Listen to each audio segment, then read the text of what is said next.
शम भक्तों, बाबा श्याम का जन्मोत्सव आने वाला है और बाबा श्याम के जन्मोत्सव के साथ साथ कार्तिक मास में ऐसे बहुत सारे त्योहार हैं जिसमें बाबा श्याम के भक्त बाबा श्याम को पूर्ण समर्पित हो जाना चाहते हैं। वो बाबा श्याम के दरबार जाते हैं, बाबा श्याम के दरबार में जाकर बाबा श्याम से प्रार्थना करते हैं, बाबा श्याम से गुहार लगाते हैं कि बाबा श्याम उनकी सुन ले। परंतु श्याम भक्तों, जब बाबा श्याम उनकी सुन लेते हैं, बाबा श्याम उनकी मनोकामना पूर्ण कर देते हैं, तो वो बाबा श्याम को खुश करने के लिए, बाबा श्याम को प्रसन्न करने के लिए, या यूं कहे तो अपनी खुशी को जाहिर करने के लिए वो कुछ ऐसा कर देते हैं जिससे बाबा श्याम कुपित हो जाते हैं। और ये बातें उनको तब तक नहीं पता चलती जब तक उनके साथ कुछ ना कुछ ऐसी घटना ना घट जाए जिससे वो बाबा श्याम की शरण में जाकर बाबा श्याम से माफी की गुहार लगाए, फिर बाबा श्याम उस पर अपनी कृपा करते हैं। तो श्याम भक्तों, ऐसी वो कौन सी गलती होती है जो बाबा श्याम के जन्मोत्सव से पहले या बाबा श्याम के जन्मोत्सव के बाद भी हम ये गलतियां अक्सर करते रहते हैं। और श्याम भक्तों, ये जो गलतियां होती हैं अक्सर दूसरे लोगों की बहकावे में आकर हम ये गलतियां कर देते हैं। चूंकि हम सब कुछ जानते हैं, हमें सब कुछ पता है, फिर भी हम जानबूझ के वो गलतियां करते हैं। तो श्याम भक्तों, अगर इन पूरी बातों को समझना चाहते हैं, जानना चाहते हैं, क्योंकि श्याम भक्तों अक्सर आप भी बाबा श्याम के दरबार जाते हैं, बाबा श्याम के दरबार में जाके शीश नवाते हैं और कभी कभी आप भी उन गलतियों के सहभागी बन जाते हैं। और जब बाबा श्याम के जन्मोत्सव पर बाबा श्याम के दरबार जाते हैं तो हमें किन गलतियों को करने से बचना चाहिए, पूरी जानकारी इस वीडियो के माध्यम से आज आपको मिलने वाली है। श्याम भक्तों, इस वीडियो को बिना स्किप किए हुए लास्ट तक जरूर सुनिए। आप सभी श्याम भक्तों को जय श्री श्याम। श्याम भक्तों, कैसे हैं आप सभी? उम्मीद करते हैं अच्छे ही होंगे। तो श्याम भक्तों, जब हम बाबा श्याम के नगरी पहुंचते हैं, खाटू धाम पहुंचते हैं, तो खाटू धाम से पहले रास्ते में पड़ता है तोरण द्वार। और अक्सर आपने देखा होगा कि तोरण द्वार के पास आकर भक्त तोरण द्वार के बीचों बीच आकर लेट जाते हैं, बाबा श्याम को प्रणाम करते हैं, बाबा श्याम को दंडवत प्रणाम करते हैं और बाबा श्याम से प्रार्थना करते हैं कि हे बाबा श्याम, इस तोरण द्वार को पार करते ही हमारे संकट दूर कर देना, हमारे संकट हर लेना। श्याम भक्तों, इतना कहते ही भक्त के ऊपर बाबा श्याम की कृपा हो जाती है, बाबा श्याम का आशीर्वाद हो जाता है।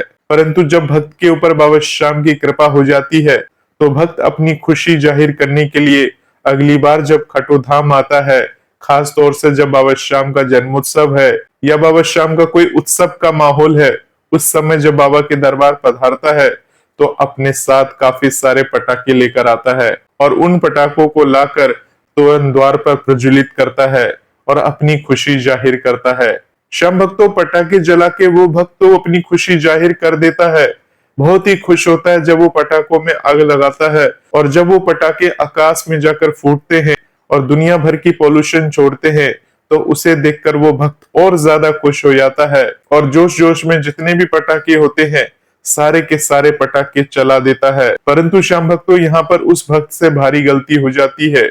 कौन सी ऐसी गलती हो जाती है? जैसे कि श्याम भक्तों, आप सभी जानते हैं कि पटाखे जलाने के बाद जो धुआं निकलता है वो प्रकृति के लिए कितना नुकसानदेह है।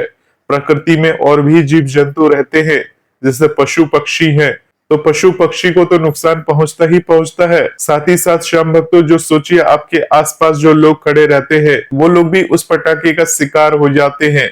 यानी श्याम भक्तों, ये असर हमें तुरंत देखने को नहीं मिलती, ये असर हमें धीरे धीरे देखने को मिलती है।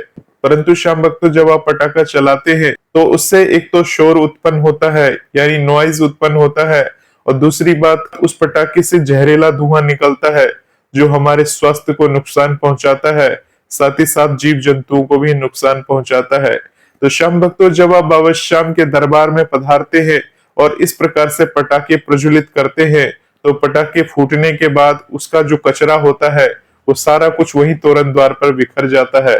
क्या आपने सोचा है कि जो पटाखा आपने प्रज्वलित किया है उस पटाखे का जो कूड़ा करकट है, क्या आपने कभी उसको साफ किया है? क्या कभी आपने हटाया है?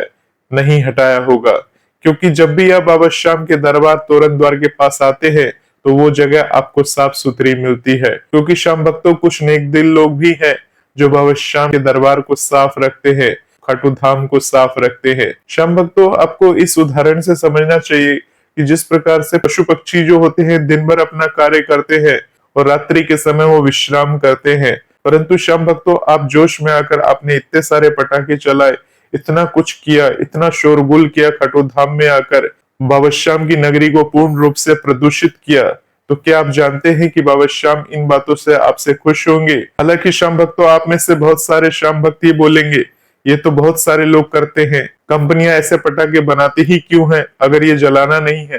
तो श्याम भक्तों ये तो उनका बिजनेस है, उनका काम है। अगर वो पटाखे नहीं बनाएंगे तो आप उन पटाखों को खरीदेंगे कैसे, उन पटाखों से शोरगुल करेंगे कैसे? तो श्याम भक्तों ये तो आपके सोचने समझने की शक्ति पर निर्भर करता है। अगर आप बाबा श्याम के सचमुच भक्त हैं, बाबा श्याम को मानते हैं, तो बाबा श्याम के द्वारा बनाए गए इस प्रकृति पर आपको रहम करना होगा, बाबा श्याम की इस प्रकृति पर दया करनी होगी और बाबा श्याम के खाटू धाम को स्वच्छ मुक्त रखना होगा। श्याम भक्तों इस प्रकार से अगर आप खाटू धाम को स्वच्छ मुक्त रखते हैं तो बाबा श्याम की कृपा बरसती है। तो अब श्याम भक्तों आप ये कहेंगे कि हम अपनी खुशी को जाहिर कैसे करें, कैसे पता चलेगा कि बाबा श्याम ने हम पर कृपा की? तो हम बाबा श्याम का धन्यवाद ज्ञापन किस प्रकार से करेंगे? तो श्याम भक्तों आप सभी को बता दें कि अगर आप बाबा श्याम का धन्यवाद ज्ञापन करना चाहते हैं तो जितना पैसा आपने उन पटाखों को खरीदने में लगाया होगा, उन पैसों से कुछ मिठाइयां, कुछ कपड़े, कुछ जूते चप्पल, जो तोरण द्वार के आसपास जो गरीब लोग रहते हैं उनको खाने के लिए फल, खाने के लिए अनाज, इन चीजों का अगर आप वितरण करते हैं तो बाबा श्याम की असीम कृपा के आप पात्र बनते हैं। और बाबा श्याम को यही तो चाहिए उनके जन्मदिन पर कि बाबा श्याम का ऐसा भक्त हो जो बाबा श्याम के द्वारा बनाए गए प्रकृति के नियमों का पालन करे, बाबा श्याम की सेवा में लगे हुए उन मनुष्यों का ध्यान रखे जो आर्थिक रूप से समृद्ध नहीं है, जो अपने लिए 2 वक्त का खाना नहीं जुटा पाते। ऐसे लोगों की अगर आप सेवा करते हैं, ऐसे लोगों की अगर मदद करते हैं तो बाबा श्याम की असीम कृपा के आप पात्र बन जाते हैं। श्याम भक्तों अगर आप ये भी नहीं करना चाहते तो बाबा श्याम को अपनी खुशी जाहिर कैसे करेंगे? बाबा श्याम को खुशी जाहिर करने के बहुत सारे तरीके हैं, जैसे कि बाबा श्याम की निशान यात्रा कर लेना। रिंगस से लेकर तोरण द्वार तक बाबा श्याम की निशान यात्रा करिए, बाबा श्याम को प्रणाम करके कहिए, बाबा श्याम आपने मेरी मनोकामना पूर्ण कर दी। इसी प्रकार से अपनी कृपा दया दृष्टि हम पर बनाए रखना। तो श्याम भक्तों इस बात का आपको विशेष ध्यान रखना चाहिए। अब श्याम भक्तों अगली बात करें तो जब आप बाबा श्याम के लिए घर से बना हुआ भोग लेकर जाते हैं, अर्थात बाबा श्याम के लिए मावे का केक लेकर जाते हैं और वहां तोरण द्वार पर रखकर बाबा श्याम को वो भोग को अर्पण करते हैं और बाबा श्याम से कहते हैं कि बाबा श्याम आज आपका जन्मोत्सव है, आज मैं आपके लिए आपका पसंदीदा भोग लेकर आया हूँ, केक लेकर आया हूँ। श्याम भक्तों जब आप खाटू धाम में बाबा श्याम को वो भोग दिखा देते हैं और भोग दिखाने के बाद जब बाहर आ जाते हैं, क्योंकि श्याम भक्तों खाटू धाम में आपको बाबा श्याम को भोग दिखाने के बाद इतना समय नहीं मिलेगा कि बाबा श्याम के समक्ष उस भोग को आप काट सके, बाबा श्याम को खिला सके। तो श्याम भक्तों आपको खाटू धाम के बाहर आ जाना है और वहीं आकर बाबा श्याम को वहीं पर उस भोग को अर्पण करना है। अब श्याम भक्तों बहुत सारे भक्त क्या गलती करते हैं, उस मावे के केक को बाबा श्याम को दिखाने के बाद बड़े ही आराम से उस केक को पैकेट में वापस से पैक करते हैं और अपनी कार में लेकर वापस से चले जाते हैं। श्याम भक्तों ये बहुत बड़ी भूल है, इस प्रकार का भूल आपको नहीं करना चाहिए। श्याम भक्तों जब आप बाबा श्याम के लिए वो मावे का केक लेकर आए हैं तो क्या आपने बाबा श्याम को वो केक ग्रहण करवाया है? बाबा श्याम को तो सिर्फ आपने वो केक दिखा दिया है दूर से और दिखाने के बाद अपने साथ उस केक को लेकर चले गए। तो श्याम भक्तों इस प्रकार से आपको काम नहीं करना चाहिए। आपको क्या करना चाहिए?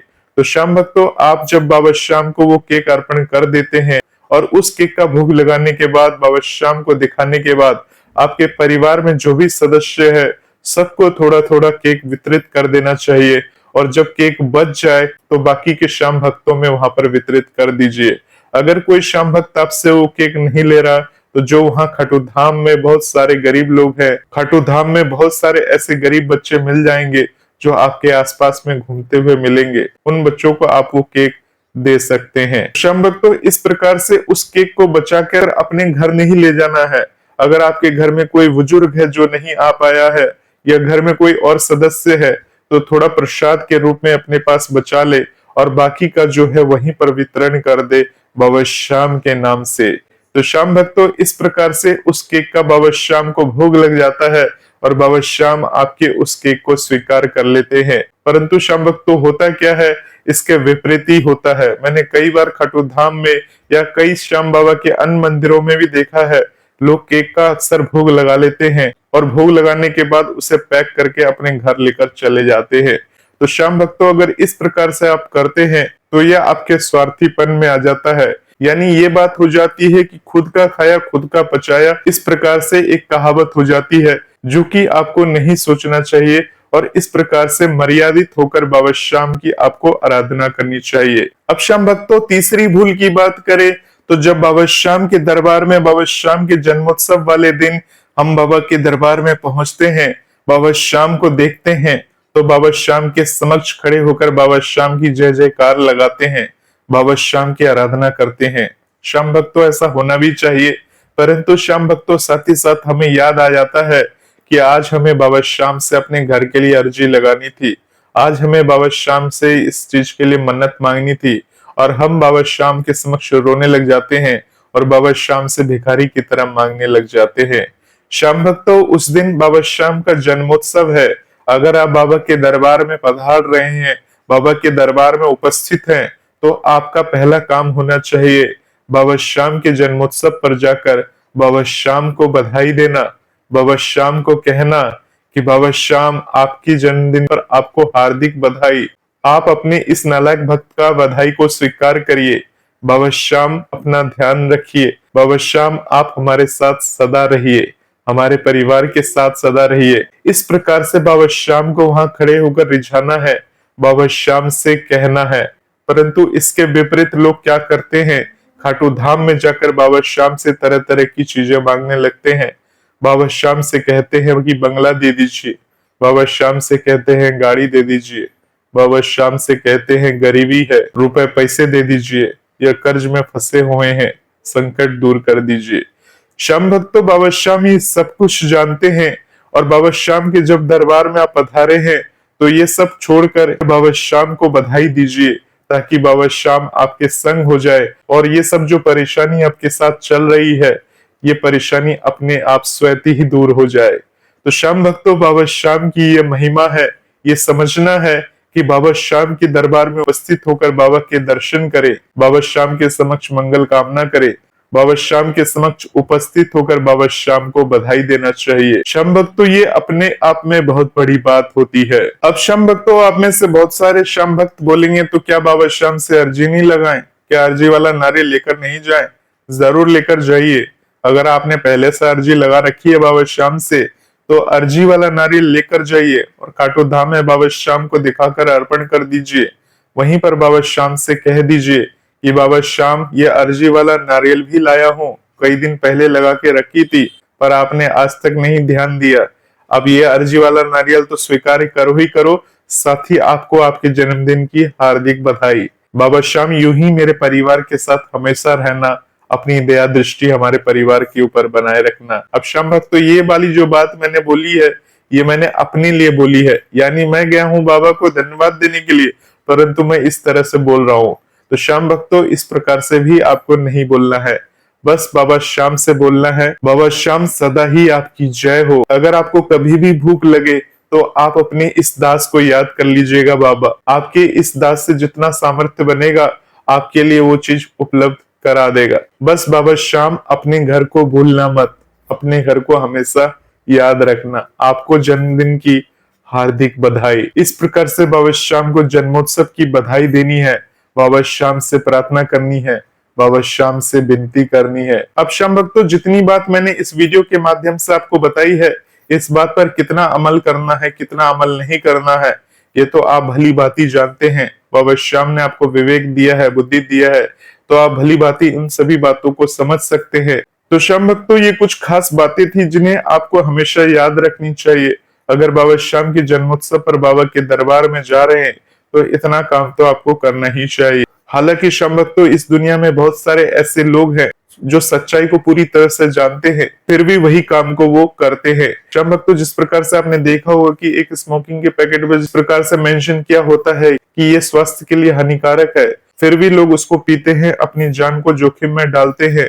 तो श्याम भक्तों, इस प्रकार के बहुत सारे ऐसे लोग हैं जो सब कुछ जानते हैं, फिर भी वही काम को वो घूम फिर के करते हैं। तो श्याम भक्तों, आपको हमेशा ध्यान रखना चाहिए कि बाबा श्याम का आशीर्वाद और कृपा उन्हीं लोगों पर होती है जो अपने साथ साथ सभी का ध्यान रखता है, प्रकृति का ध्यान रखता है। तो श्याम भक्तों, इन बातों पर अमल करें, बाबा श्याम के जन्मोत्सव को धूमधाम के साथ बनाएं, बाबा श्याम के जन्मोत्सव को मिठास के साथ बनाएं, बाबा श्याम के जन्मोत्सव को फूलों के साथ बनाएं, बाबा श्याम के जन्मोत्सव को अपने घरों को सजाकर मनाएं, बाबा श्याम के जन्मोत्सव पर सुबह जल्दी उठकर बाबा श्याम के दरबार जाकर बाबा श्याम का आशीर्वाद लेकर और बाबा श्याम के समक्ष 5 दीपक जलाकर बाबा श्याम के जन्मोत्सव को बड़े ही धूमधाम के साथ मनाएं। बाबा श्याम का आशीर्वाद और कृपा बनी रहेगी, बाबा श्याम की दया बनी रहेगी। तो होपफुली श्याम भक्तों, पूरी बात आप समझ चुके होंगे। बाबा श्याम से जुड़े रहिए, भजन मंत्र शक्ति चैनल से जुड़े रहिए। मिलते हैं एक नए वीडियो के साथ, तब तक के लिए आप सभी श्याम भक्तों को जय श्री श्याम, जय श्री राधे।